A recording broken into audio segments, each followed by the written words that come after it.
আজকে আমরা শ্রীমদ্ ভাগবত আমরা পাঠ করবো। আহ ভাগবত প্রথম স্কন্ধের তৃতীয় অধ্যায়। ভগবান শ্রীকৃষ্ণ সকল অবতারের উৎস। শ্লোক কত? 32 নম্বর। তো আমরা একটু মঙ্গল উচ্চারণ করবো, আপনারা সকলে করবেন। ॐ अज्ञानतिमिरञ्जस्य ज्ञानाञ्जनशलाकया चक्षुरुन्मिलितं तस्मै श्रीगुरवे नमः। नमोऽयं विष्णुपादाय कृष्णपृष्ठाय भूतले श्रीमते जयपताका स्वामिनीति नामिने नमोऽचार्यपादाय निताय कृपाप्रदायिने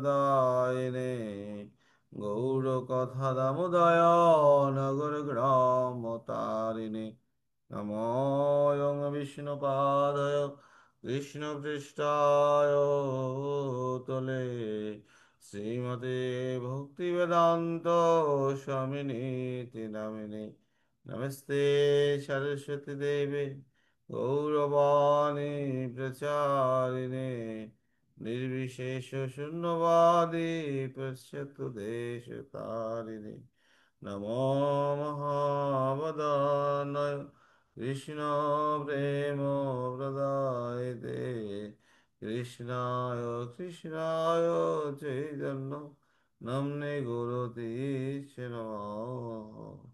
হে কৃষ্ণ করুণা সিন্ধু দীনবন্ধু জগৎপতে গোপীশ গোপিকা কান্ত রাধা কান্ত নমস্তুতে তপ্ত কাঞ্চন গৌরাঙ্গী রাধে বৃন্দাবনেশ্বরী বিষবানুসুতে দেবী প্রণমামি হরি। वंशाकल्पतरुभ्यश्च कृपा सिन्धुभ्यश्च पतितानां पावनेभ्यो वैष्णवेभ्यो नमो नमः। जय श्री कृष्ण चैतन्य प्रभु नित्यानंद श्री अद्वैत गदाधर शिवासदि गौरभक्तवृंद। हरे कृष्ण कृष्ण कृष्ण हरे हरे हरे हरे राम राम राम हरे हरे।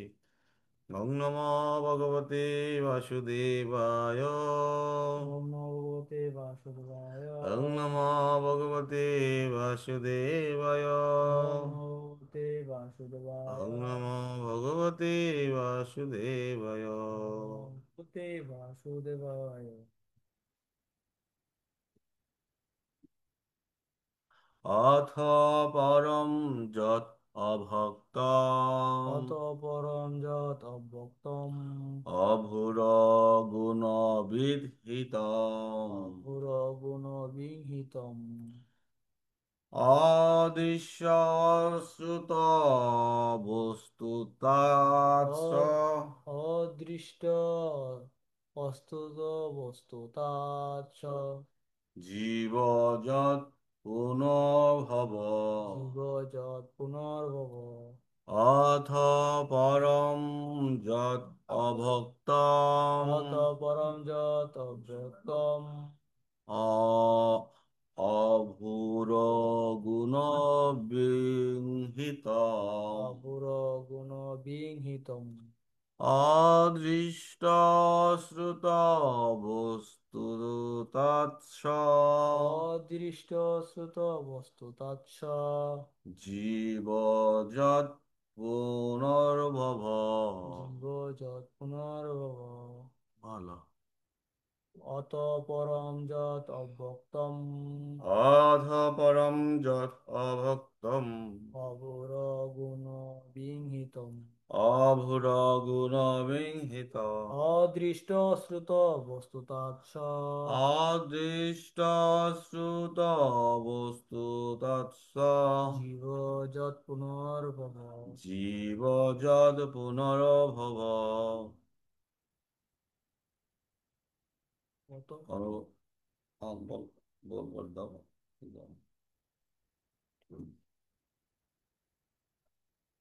আমরা কে কে পাঠ করবে শ্লোকটা হ্যান্ড রেজ করুন। যে কেউ পাঠ করতে পারবেন তাইলে হ্যান্ড রেজ করুন। নতুন কেউ আছেন? নতুন নতুন আপনারা করতে পারেন না, আরো চেষ্টা করলেই পারবেন। যারা হ্যান্ড রেজ করে তারা প্রতিদিনই পাঠ করে, ভালো। আপনারাও করবেন। দাও।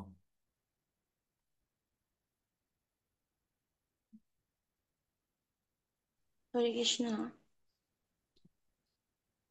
অতঃপরম যৎ অভক্তং অভূরগুণবিহীতম অদৃষ্ট অশ্রুত বস্তুতাৎ অদৃষ্ট শ্রুত বস্তুতাৎ সজীব যৎ পুনর্ভব সজীব যৎ পুনর্ভব।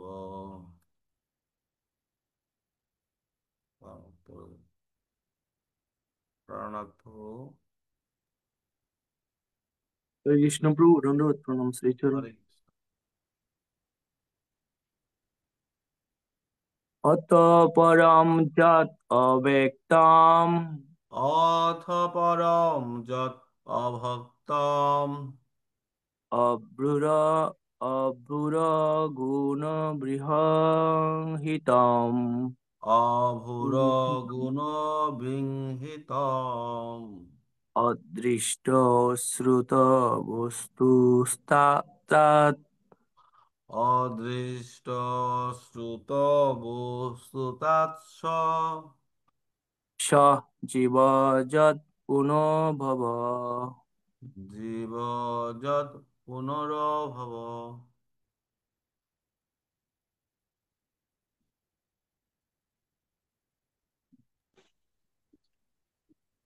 হরে কৃষ্ণ প্রভু, শ্রীচরণে দণ্ডবত প্রণাম। হরে কৃষ্ণ। প্রণাম প্রভু। অত পরম যৎ অভক্তম অথ পরম যৎ অভক্তম অবুরগুণ বৃংহিতম অবুর গুণ বিহিতম অদিষ্ট অশ্রুত বস্তুতাৎ অদৃষ্ট অশ্রুত বস্তুতাৎ সজীব যৎ পুনঃভব। সজীব যৎ পুনর্ভব। হরে কৃষ্ণ প্রভু।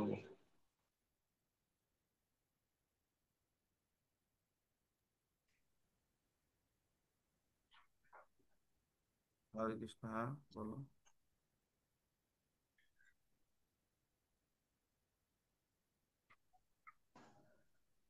হরে কৃষ্ণ প্রভু। হরে কৃষ্ণ। বলেন। হরে কৃষ্ণ প্রভু, দণ্ডবত প্রণাম।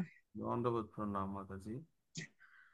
অথ পরম যৎ অব্যক্তম অথ পরম যৎ অভক্তম অভুরগুণবৃংহিতম অভুর গুণ বিহিতম অদৃষ্ট অশ্রুত বস্তু তৎস অদৃষ্ট শ্রুত বস্তুতাৎস জীব যৎ পুনর্ভব।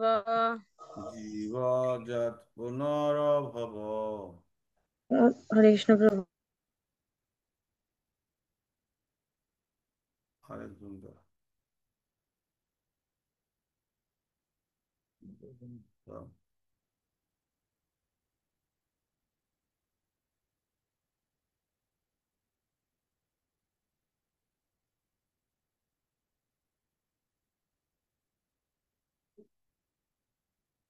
হরে কৃষ্ণ। হ্যাঁ দেখো।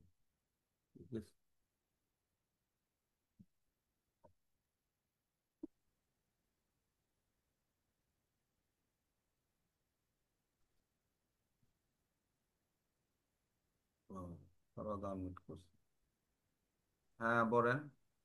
এতৎ পরম যৎ অভক্তম এতৎ পরম যৎ পরম অভক্তম যৎ অব্যক্তম অভ্রগুণবৃংহিতম অগ্রগুণবিহিতং অদৃষ্ট অশ্রুত বস্তু তৎস অদৃষ্ট অশ্রুত বস্তু তাৎস জীবজত পূর্ণভব জীবজৎ পুনরভ।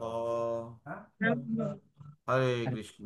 অথ অত এই এই পরম পরম ঊর্ধ্বে ঊর্ধ্বে যৎ যৎ যা যা অব্যক্তম অব্যক্তম অপ্রকাশিত অপ্রকাশিত অভূর পরিণত পরিণত রূপহীন রূপহীন গুণ গুণবিহীতম গুণবিহীতম গুণের দ্বারা প্রভাবিত গুণের দ্বারা প্রভাবিত অদৃষ্ট অদৃষ্ট যা দেখা যায় না যা দেখা যায় না অশ্রুত অশ্রুত যা শোনা যায় না যা শোনা যায় না বস্তু তাৎ বস্তুতা সেই রকম হয়ে সেরকম হয়ে স স তা তা জীব জীব জীব জীব যৎ যৎ যা যা পুনরভব পুনর্ভব পুনঃ জন্মগ্রহণ করে। পুনঃ পুনঃ জন্মগ্রহণ করে।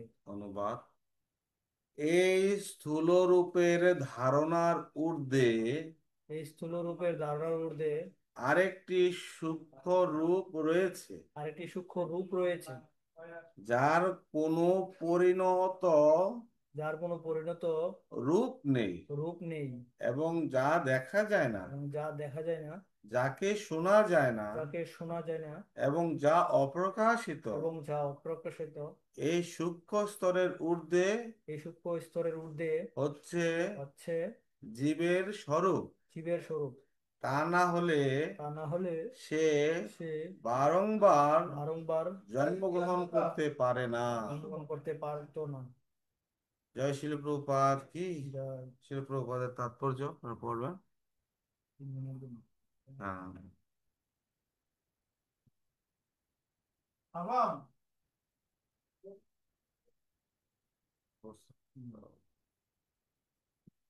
দাও।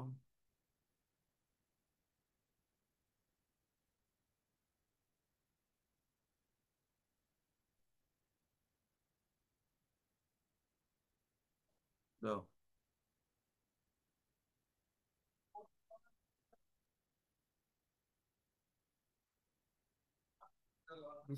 হরে কৃষ্ণ। হরে কৃষ্ণ। স্থূল জগৎকে যেমন পরমেশ্বর শরীর নেট ডিস্টার্ব আছে, ভালো শব্দ আসে না। হরে কৃষ্ণ প্রভু, দণ্ডবত প্রণাম। হরে কৃষ্ণ মাতাজি। হ্যাঁ, ঠিক আছে, আপনার বলো। স্থূল জগৎকে যেমন পরমেশ্বর ভগবানের বিরাট শরীর বলে অনুমান করা হয়, তেমনি তার সূক্ষ্ম রূপের ধারণা রয়েছে, যা দেখা বা শোনা না গেলেও অথবা প্রকাশিত না হলেও উপলব্ধি করা যায়, কিন্তু অথবা স্থূল শরীরের ধারণা জীব চেতনার সঙ্গে আপেক্ষিকভাবে সম্পর্কিত।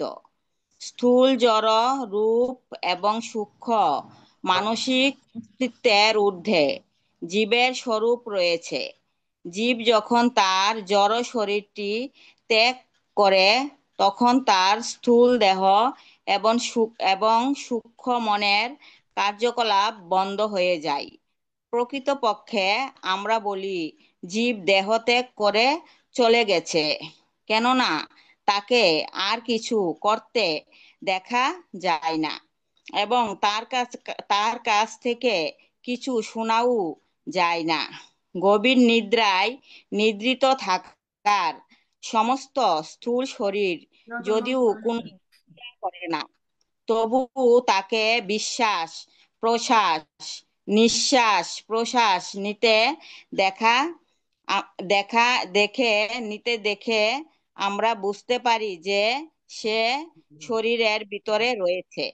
সুতরাং জীব দেহত্যাগ করে চলে গেলেও তার অর্থ এই নয় যে তার আর কোনো অস্তিত্ব থাকে না, তা অবশ্যই থাকে। তা না হলে বারবার কিভাবে তার জন্ম হয়? এর হরে থেকে কৃষ্ণ।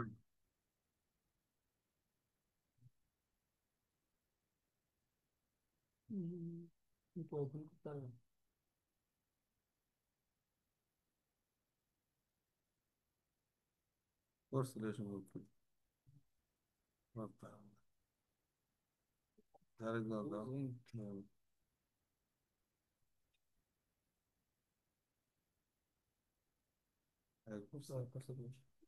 হ্যাঁ পড়েন, ঠিক আছে এখন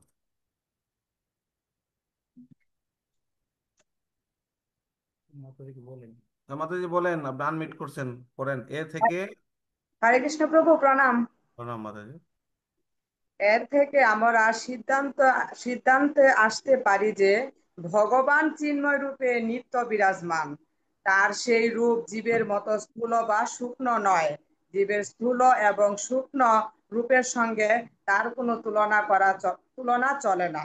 ভগবানের রূপ সম্পর্কে এই সমস্ত ধারণা কাল্পনিক। জীবের নিত্য চিন্ময় রূপ রয়েছে, যা কেবল জড়জগতের পুরুষের দ্বারা প্রভাবিত হতে পারে। হরে কৃষ্ণ। হরে কৃষ্ণ। জয় শিল প্রভুপাদ কি জয়। শিল প্রভুপাদ তাৎপর্য করেছেন যে আসলে এই শ্লোকে আমাদের কি বোঝাতে চাচ্ছে যে এই স্থূল রূপের ধারণার মধ্যে আরেকটি সূক্ষ্ম রূপ রয়েছে, যার কোনো পরিণত রূপ নেই এবং যা দেখা যায় না, যাকে শোনা যায় না, যা অপ্রকাশিত, অর্থাৎ সেটা হলো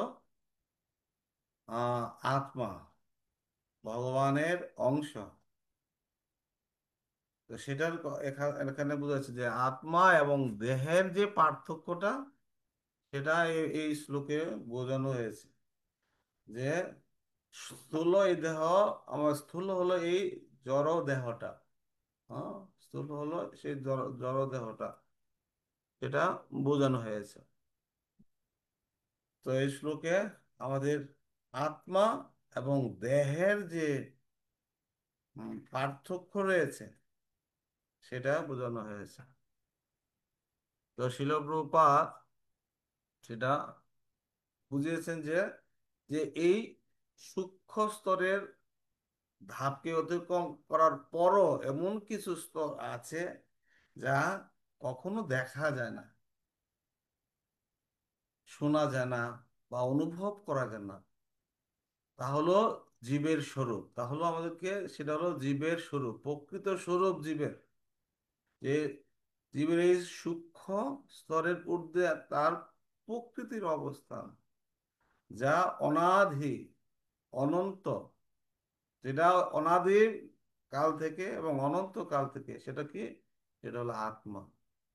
এই আত্মা অবিনাশী হলেও শরীরের আমাদের যে শরীরের সঙ্গে সম্পর্কিত অবস্থা থাকে এবং কর্মের দ্বারা নতুন নতুন কি হয়, জন্মগ্রহণ করে আমাদের শরীরে থাকে।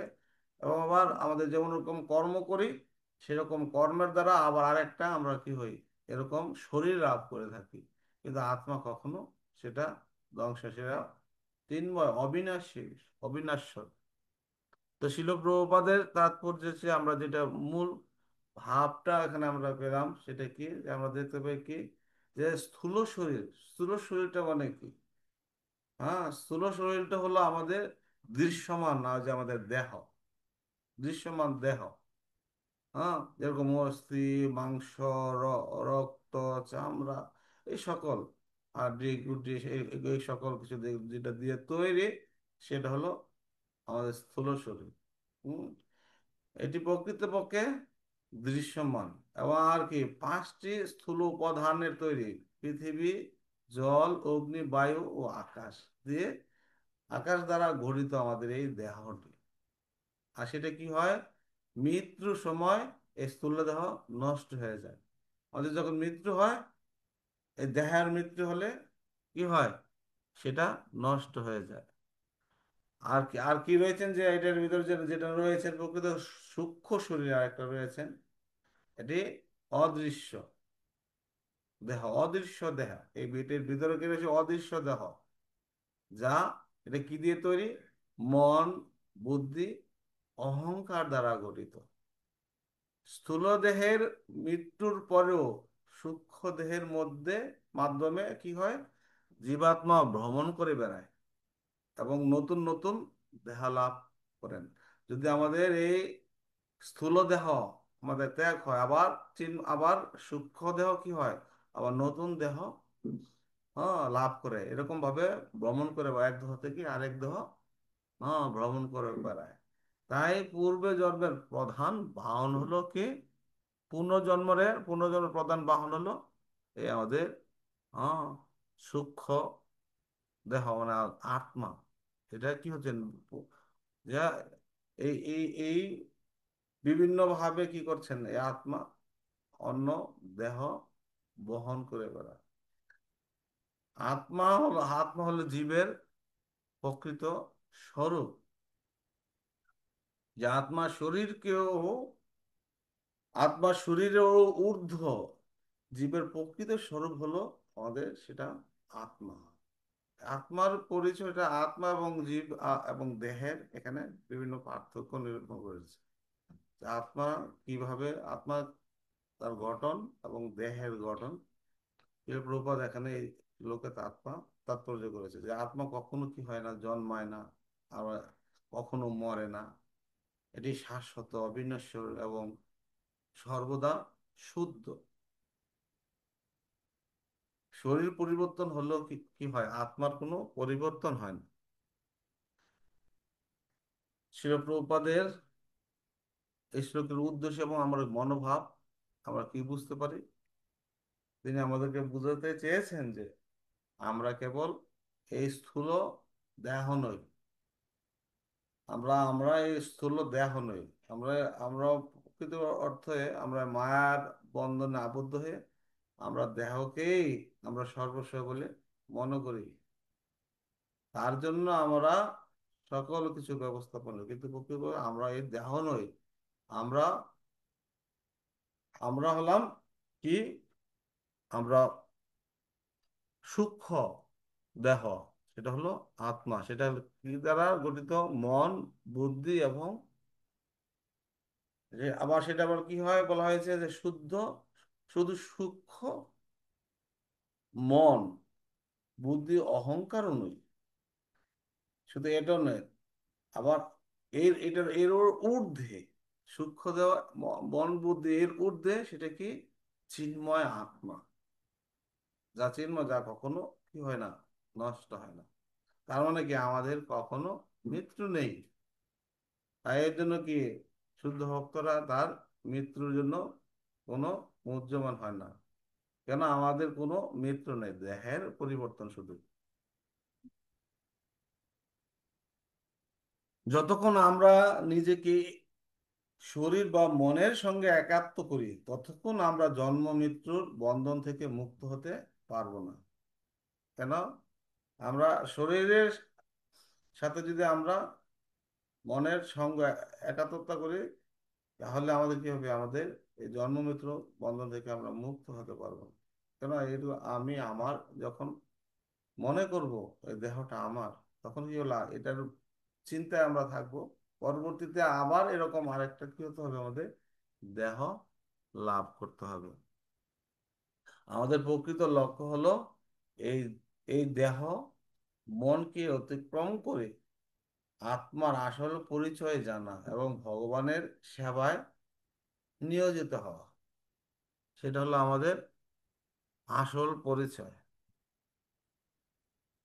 সেটা আমাদের জীবনে কিভাবে আমরা প্রয়োগ করব,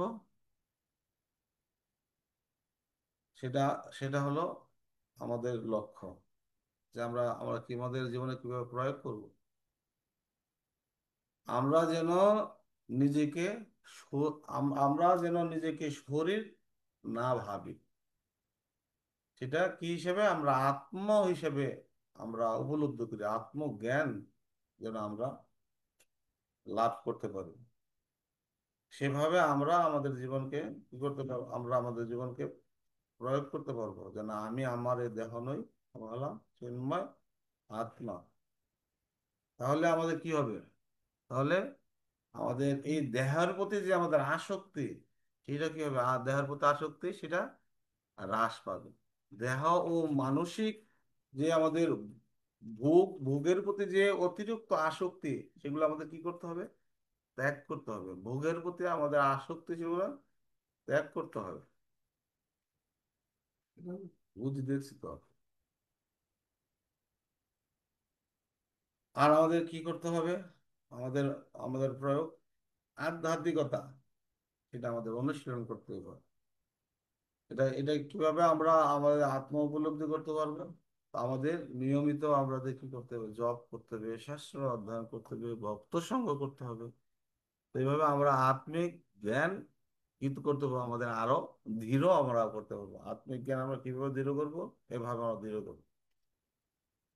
এবং আমাদের কি করছে? আমাদের কর্মের ফল থেকে আমাদের মুক্তি লাভ করতে হবে। সূক্ষ্ম দেহে, সূক্ষ্ম দেহের কারণে আমরা জন্ম জন্মান্তরে কি করছি? আমরা ভ্রমণ করছি। তাই ভগবানের সেবা করলে আমরা এই চক্র থেকে আমরা কি হতে পারি? মুক্তি লাভ করতে পারি। কেবল ভক্তিযোগ বা কৃষ্ণ মূলক সেবা এই আমাদের স্থূল ও সূক্ষ্ম দেহ অতিক্রম করে ভগবানের ধামে আমাদেরকে ফিরিয়ে নিয়ে যেতে পারে। সূক্ষ্ম দেহ, এবং স্থূল দেহ, দুইটা দেহ আমাদের রয়েছে। তারও ঊর্ধ্বে হলেন কিন্তু আত্মা। একটা আমাদের এই এই স্থূল দেহ, আমাদের বুঝতে হবে, একটা স্থূল দেহ আর একটা হচ্ছে সূক্ষ্ম দেহ, যেটা আমরা দেখতে পারি, সেটা অনুভব করতে পারি। আবার তারও ঊর্ধ্বে হলো আমাদের আত্মা, যে জানাকে কখনো কি হয় না, নষ্ট হয় না। তো সেগুলো হলো আমাদের আমাদের প্রয়োগ আমরা কিভাবে করব। এবং আমরা আমার দৈনন্দিন জীবনে আমরা কি করতে পারি? ব্যবহার করতে পারি, আত্ম পরিচর্যায় উপলব্ধি করি। হ্যাঁ, আমাদের কি এরকম ভাবে আমাদের ভাবতে হবে প্রতিদিন যে আমি আমার এই দেহ নই, আমি আত্মা, ভগবানের, ভগবান শ্রীকৃষ্ণের নিত্য দাস। এগুলো ভাবা এবং উপলব্ধি করা, বুঝা। যে না, আমি তো আমরা দেখছি কেউ দেহ ত্যাগ করছেন, চলে গেছেন, বলছেন কে চলে গেছেন? রামবাবু চলে গেছেন। না, রামবাবু তো চলে যাননি। রামবাবু তো এখানে শুয়ে রয়েছেন। যে আর রামবাবু সে আগের মতো রয়েছেন, কিন্তু কি করছে না, সে কোনো তার প্রতিক্রিয়া নেই, কথা বলছে না, লড়তে পারছে না। কে চলে গেছে? সেটা আত্মা চলে গেছে। তাহলে আমি আমি আর এই দেহ নই, তাহলে আমি হলাম আত্মা। সেটা আমাদের প্রকৃত পরিচয়। হ্যাঁ, তাই আমাদের কি করতে হবে?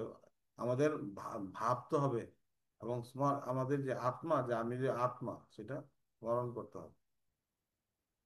তো স্থূল দেহকে সঠিকভাবে আমরা কিভাবে ব্যবহার করব?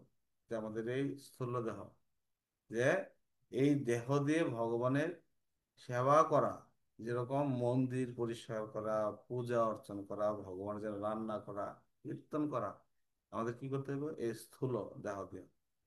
হ্যাঁ, আমাদের এরকম ভাবে করতে হবে, যেরকম আমাদের সকল ইন্দ্রিয়গুলো দিয়ে ভগবানের সেবা করতে হবে। হুম। আমাদের এই শরীরটা কেবল ভোগের জন্য নয়, সেটা কিসের জন্য? সেবা করার জন্য, ভগবানের সেবা করার জন্য। আমাদের কেন আমাদের আমাদের সেটা, কারণ আমরা হলাম আত্মা। আর আত্মা হলো পরমেশ্বর ভগবানের অংশ। তার অংশের কাজই হলো পূর্ণের সেবা করা। তো আমরা এইভাবে স্থূল যে আমাদের দেহে, সেটা আমরা সঠিক ব্যবহার কিভাবে আমরা করব? যে এই দেহ দিয়ে ভগবানের সেবা করা, মন্দিরে এরকম বিভিন্ন সেবা আদি সকল কিছু করা, পূজা অর্চন, ভগবানের রান্না, ভগবানের নাম কীর্তন, এই সকল কিছু। হ্যাঁ, আমাদের তাহলে আমরা সূক্ষ্ম দেহকে কিভাবে আমরা নিয়ন্ত্রণ করব? স্থূল দেহ হলো আমরা এগুলো করবো। যে আমাদের সূক্ষ্ম দেহ রয়েছে, তাকে সেটা আমরা কি করব? সূক্ষ্ম দেহ, সেটা হলো প্রতিদিন মন কি, সূক্ষ্ম দেহ মানে কি? মন, বুদ্ধি, অহংকার। সেটা আরেকটা হলো দেহ, সেটা সূক্ষ্ম দেহ। সেটা দেখা যায় না, অনুভব করা যায়। প্রতিদিন মনকে ভগবানের নামে দিকে আমাদের কি করতে হবে, ভগবানের নামের দিকে আমাদের অগ্রসর করাতে হবে। সেটা কি, আমাদের আমাদের এই মনকে ভগবানের চরণ কমলে এবং আমার নিবিষ্ট করতে হবে, এবং এই মনকে ভগবানের নামে, অর্থাৎ হরে কৃষ্ণ মহামন্ত্র, হরে কৃষ্ণ কৃষ্ণ কৃষ্ণ হরে হরে, হরে রাম রাম রাম হরে হরে, সেটা নিবিষ্ট করতে হবে মনকে। মন বুদ্ধি অহংকারকে শাস্ত্র পাঠ ও কীর্তনের মাধ্যমে কি করতে হবে, আমাদের বিশুদ্ধ রাখতে হবে। মন বুদ্ধি যে আমাদের অহংকার, এগুলো শাস্ত্রের মাধ্যমে আমাদেরকে কি করতে হবে, কীর্তনের মাধ্যমে আমরা বিশুদ্ধ রাখতে পারবো, শুদ্ধ পরিশুদ্ধ রাখতে হবে। আমাদের অনেক সময় কি আমাদের খারাপ চিন্তা আসে, তাহলে আমাদের কি করতে হবে? খারাপ চিন্তা আসলে এটা আমি নই, এটা আমার সূক্ষ্ম দেহের প্রভাব, সেগুলো আমাদের মনে করতে হবে। সেটা আমি অনেক সময় আমাদের কি হয়, আমরা চিন্তা করি না, বিভিন্ন ভালো মন্দ সব আমরা চিন্তা করি, সেটা আমাদের চিন্তা করি, সেটা আমি নই, সেটা আমার যে সূক্ষ্ম দেহ, এই যে মন বুদ্ধি, এগুলো যখন আসে তখন সেটা মনে করতে হবে, এরকম আমাদের ভাবতে হবে। তাই আমাদের প্রতিদিন নিয়মিত জপ, ভগবান আরতি, শাস্ত্র পাঠ, এগুলো কি করতে হবে, অধ্যয়ন করতে হবে। আর কি হবে, ভক্তদের সঙ্গে আমাদের কি করতে হবে, এরকম ভগবানের বিষয়ক, ভগবত বিষয়ক আমাদের গভীরভাবে আলোচনা করতে হবে। হ্যাঁ, গভীরভাবে আলোচনা করতে হবে ভগবান সময়, তাহলে আমাদের কি হবে, ভগবানের প্রতি আমাদের কি হবে, আসক্তি বৃদ্ধি হবে, এই জড়দেহের প্রতি আসক্তি কি হবে, আমাদের হ্রাস হবে। তাই আমাদের দিনের বিভিন্ন সময়ে মনে মনে হরে কৃষ্ণ কৃষ্ণ কৃষ্ণ হরে হরে, হরে রাম রাম রাম হরে হরে, এগুলো আমি জপ করতে হবে সকাল সন্ধ্যায়, এরকম ভগবানের আমাদের নাম করতে হবে। তো সেগুলো হলো আমাদের আত্মার কাজ, এবং সেগুলো হচ্ছে আমাদের এই সূক্ষ্ম দেহের কি কাজ এবং স্থূল দেহের কি কাজ, এটা আজকের শ্লোকে আমাদের বলা হয়েছে। আমাদের সূক্ষ্ম দেহ দিয়ে আমরা কি করব, স্থূল দেহ দিয়ে কি করব, আর আত্মা কিভাবে কি হবে। তাহলে আমাদের প্রতিটি কাজ শুরু করার আগে আমাদের কি করতে হবে, এই কাজটা ভগবানের জন্য আমাদের বুঝতে হবে, কি আমাদের এই যে মনটা কি করতে হবে, আমরা যা কাজ করছি, যে এই কাজটা কার জন্য করছি, মনে রাখতে হবে যে ভগবানের জন্য করছি। সকল ক্ষেত্রে আমরা এই যে আমরা আমরা এই যে আমাদের এই এম, ওই সূক্ষ্ম দেহকে ভগবানের প্রতি স্মরণ রাখা,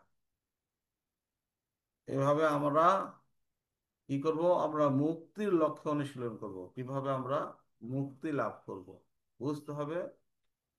জন্ম মৃত্যু চক্র থেকে মুক্তি পেতে হলে কেবল ভক্তির পথে আমাদের কি করতে হবে, অবলম্বন করতে হবে। ভক্তি মানে ভগবানের চরণ গ্রহণ করা, ভগবানের চরণে আশ্রয় গ্রহণ করা, নিজেকে ভগবানের চরণে সমর্পণ করা। হ্যাঁ, এটা হলো আমাদের স্মরণ, ভগবানকে স্মরণ। প্রতিদিন কাজ শুরু করার আগে এই কাজটা আমাদের ভগবানের জন্য এই ভাব রাখা, যেটা কার, আমি ভগবানের কাজ করছি, ভগবানের সেবা করছি। এভাবে আমরা কি করব, ভগবানকে আমরা স্মরণ করব, এবং আমাদের মুক্তির যে পথ, সেটা আমরা এই জন্ম মৃত্যুর চক্র থেকে যদি আমরা উদ্ধার পেতে চাই, তাহলে আমাদের কি করতে হবে, ভগবত ভক্তির পথ অবলম্বন করতে হবে। প্রতিদিন আমাদের প্রার্থনা করতে হবে ভগবানের কাছে, হ্যাঁ, যে হে প্রভু, আমাকে এই স্থূল ও সূক্ষ্ম দেহের আসক্তি থেকে মুক্তি দিয়ে তোমার সেবায় আমাকে লাগাও, তোমার তোমার সেবায় আমাকে যুক্ত করো। আমরা সূক্ষ্ম দেহ এবং স্থূল দেহ, এই দুটারই আমাদের আসক্তি থেকে আমাদের কি করতে হবে, মুক্ত হতে হবে। আর ভগবানের কাছে আমরা কি করতে হবে, এভাবে আমরা প্রার্থনা করতে হবে যে আমার সূক্ষ্ম দেহ এবং স্থূল দেহ থেকে আমাদের মুক্তি দিয়ে তোমার চরণে, তোমার সেবায় আমাকে নিযুক্ত করো। এইভাবে প্রতিদিন চর্চা করলে আমরা কি হব, ধীরে ধীরে স্থূল এবং সূক্ষ্ম দেহের প্রতি যে আসক্তি আমাদের অতিক্রম করে, তার আত্মার যে আমাদের আসল পরিচয়, তখন আমরা বুঝতে পারবো আত্মার আসল পরিচয়। এবং ভগবানের, তখন আমাদের কি হবে, ভগবানের সেবায় আমাদের স্থির হবে। এভাবে আমরা, এভাবে ভগবানের আমাদের প্রতি যে আমাদের আসল পরিচয় আত্মা এবং ভগবান, ভগবান থেকে যে আমাদের আসছে, তো এভাবে আমাদের আজকের শ্লোকে আমরা সেগুলো বুঝতে পারলাম। আমাদের কি, যে আমাদের স্থূলদেহ সূক্ষ্মদেহ তার থেকে আমরা ঊর্ধ্বে, তাদের বন্ধন থেকে, তাদের মোহ থেকে আমার মুক্ত হয়ে আমরা কি করতে হবে, আত্মজ্ঞানে অধিষ্ঠিত হবে। আত্মজ্ঞানে অধিষ্ঠিত হয়ে আমি আমার এই দেহ নিয়ে, আমি হলাম চিন্ময় আত্মা, জীবের স্বরূপ হয় কৃষ্ণের নিত্য দাস। আমাদের সেবা করাই হলো, ভগবান শ্রীকৃষ্ণের সেবা করা হলো আমাদের জীবনের প্রকৃত লক্ষ্য। তো এগুলো এই ভাগবতে আমাদেরকে শেখাচ্ছে। এতদিন ভগবানের আমরা সেই অবতারগুলো, বিভিন্ন অবতারের লীলাগুলো আমরা শ্রবণ করেছি। এখন আমরা কে এবং ভগবানের সাথে আমাদের কি রকম সম্পর্ক, সে সকল বর্ণিত হচ্ছে। হরে কৃষ্ণ। জয় শিল প্রভুপাদ কি, পতিত পাবন গুরু মহারাজ কি জয়, জপ সংঘ ভক্তবৃন্দ কি জয়, নিতাই গৌর প্রেমানন্দে হরি হরি বল। আমরা আজকে এখানে রাখবো, আর আপনারা আরো কিছুক্ষণ আমরা জপ করতে পারবো। আমরা সকল বৈষ্ণবদের চরণে এখন পদপ্রণতি নিবেদন করবো। বাঞ্ছা কল্পতরুভ্যশ্চ কৃপা সিন্ধু হরে রাম রাম রাম রাম হরে হরে, হরে কৃষ্ণ